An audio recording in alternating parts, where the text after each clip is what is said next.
എന്നെ കേൾക്കുന്ന ദൈവവൈതലേ, കർത്താവിന്റെ വചനം പറയുന്നു, നാവിനെ ആർക്കും മെരിക്കുവാൻ സാധിക്കത്തില്ലെന്ന്. പക്ഷേ നിങ്ങൾ ഇന്ന് പകലിൽ ദൈവത്തിലേക്ക് പൂർണ്ണമായി സമർപ്പിക്കപ്പെടാമെങ്കിൽ നാവിനെ സ്വർഗത്തിന് ദൈവം മെരിക്കും. അതെ, സ്വർഗത്തിന് ദൈവത്തിന്റെ പക്കൽ മെരിങ്ങാത്തതായ ഒരു വിഷയവുമില്ല. കർത്താവിന്റെ കരങ്ങളിലേക്ക് പൂർണ്ണമായി സമർപ്പിക്കപ്പെടാമെങ്കിൽ എന്ത് നമ്മുടെ നാവെടുത്ത് സംസാരിക്കണം, എന്ത് നമ്മുടെ നാവെടുത്ത് സംസാരിക്കണ്ട എന്ന് സ്വർഗം നമ്മളെ ഉപദേശിച്ചു തരും. അതുകൊണ്ട് നിങ്ങളുടെ നാവിന്റെ മുഴു നിയന്ത്രണം സ്വർഗത്തിലപ്പന്റെ സന്നിധിയിലേക്ക് ഇന്ന് പകലിലൊന്ന് സമർപ്പിച്ചാട്ടെ.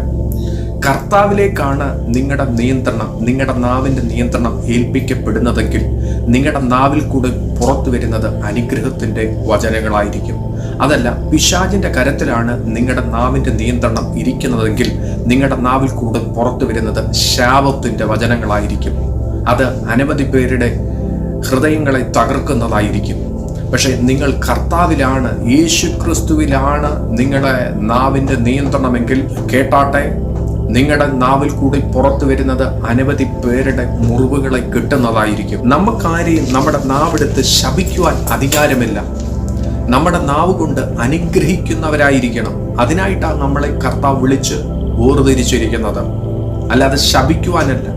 മുറിവ് കെട്ടുന്നവരായിരിക്കണം. നിങ്ങളെ വിളിച്ചിരിക്കുന്നതിന് അനവധി പേരുടെ മുറിവുകളെ കെട്ടുവാൻ വേണ്ടിയിട്ടാണ്, അല്ലാതെ അവർക്ക് തകർച്ച ഉണ്ടാക്കാൻ വേണ്ടിയിട്ടല്ല. സ്തോത്രം. നിങ്ങൾക്ക് അനുഗ്രഹം വേണോ? നിങ്ങൾ മറ്റുള്ളവരെ അനുഗ്രഹിക്കുന്നവരായിരിക്കണം. ഇന്ന് പകലിൽ ഒന്ന് ചിന്തിച്ചാട്ടെ, നിങ്ങൾ ആരുടെ പക്ഷത്താണുള്ളത്? നിങ്ങൾ പിശാചിന്റെ പക്ഷത്തോ ദൈവത്തിന്റെ പക്ഷത്തോ? നിങ്ങൾ ദൈവത്തിന്റെ പക്ഷത്തുള്ള ഒരു ദൈവവൈതലാണെങ്കിൽ നിങ്ങളുടെ നാവിൽ കൂടി പുറത്തു വരുന്നത് അനുഗ്രഹത്തിന്റെ, ആശ്വാസത്തിന്റെ, സമാധാനത്തിന്റെ വചനങ്ങളായിരിക്കും.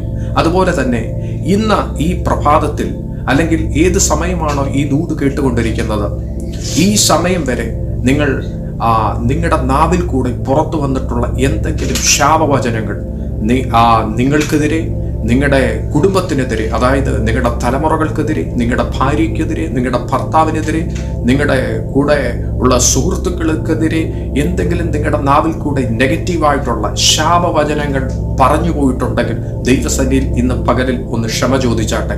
ആ ശാപവചനങ്ങളെ ഒന്ന് ബ്രേക്ക് ചെയ്ത് പ്രാർത്ഥിച്ചാട്ടെ.